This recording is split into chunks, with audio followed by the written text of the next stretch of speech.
Hi, down here. I'm George Coyle, the founder of Triangulated Research, and this is Listen to the Markets, a weekly video that goes over what the markets are doing and my interpretation of what the messages of the markets. So for this week's edition, I decided to put together a presentation. So I'm going to start off with a little picture of Steve Harvey here, telling you that we got a good one for you today, like he says on Family Feud.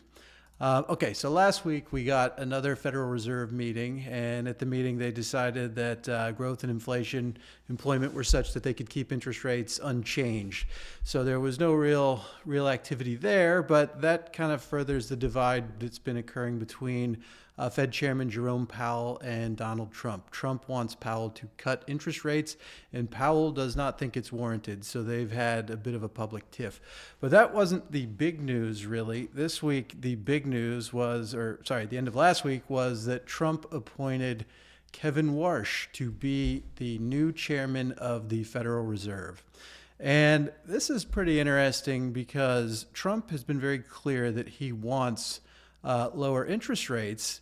Yet Warsh is what we know as a hawk, and that means somebody who wants to have interest rates higher, all else equal. So he isn't necessarily an obvious choice for the next Fed chairman for Trump who wants lower rates.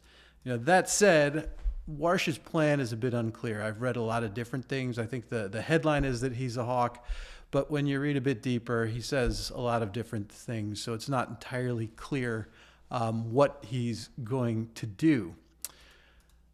That said, what is clear is when Warsh got announced, gold got hammered. It dropped 10% in a single day. And that wasn't even the worst of it. Silver dropped even more. It went down 30% in a single day.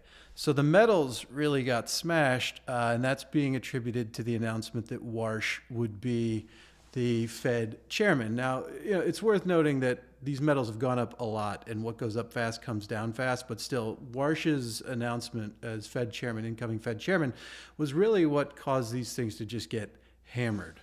So, and that all, again, stems back to the idea that Warsh is a hawk. If he's a hawk and interest rates are higher, all else equal, inflation should come down, and then the inflation premium should come out of gold and silver, driving the prices lower. Obviously, that's in a vacuum, but that's sort of textbook logic. So one big question is, why would Trump pick a hawk? Trump has been very clear and very vocally against Powell because he wants interest rates to come down for a multitude of reasons. And it makes me wonder if, maybe Trump knows something that we don't. Here he is winking at us. He's got something up his sleeve. And maybe that means that Warsh is ultimately not going to be hawkish. He's not going to raise rates, and he'll do things that Trump wants him to do. That makes logical sense. But then why did the metals crash? The metals are basically telling us that Warsh is potentially going to be hawkish and interest rates are going to rise, and that'll put the damper on metals and potentially other things. So it really doesn't add up. When you think about all this, it's like the message from the metals, Trump's message about interest rates, who he selects as Fed chairman. It really doesn't make sense. And maybe in time it will, but for today I find myself a little bit confused. What is clear, though, is that when you look at the major markets that I look at, the money is really flowing into the dividend ETF. So when the metals can no longer serve as havens, it looks like good old dividend-paying stocks become the place that people want to be. The other thing that seems clear is when you zoom out and you look at the long-term trend on the stock market as measured by the S&P 500, we're still very, very much in an uptrend.